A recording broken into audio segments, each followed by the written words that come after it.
Like every day like morning if suppose నేను 9 o'clock 8 o'clockకి లేచిన తర్వాత 8:30 నుంచి ఒక 11:30 వరకు నా కరెంట్ అఫైర్స్ సెషన్ ఉండేది.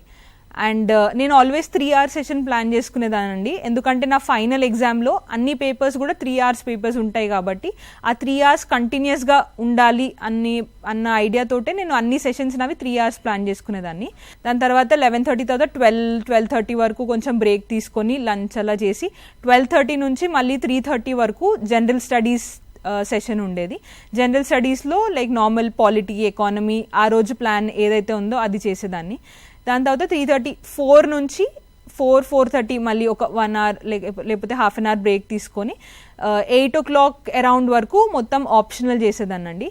ఎగ్జామ్ దగ్గరకు వస్తుంది అన్నప్పుడు జిఎస్ కొంచెం ఎక్కువ 4-5 hours పెంచి ఆప్షనల్ 2 hours 3 hours చేసేదాన్ని. సో ఒక డే ప్లానింగ్ అయితే ఇలా చేసుకునేదాన్నండి.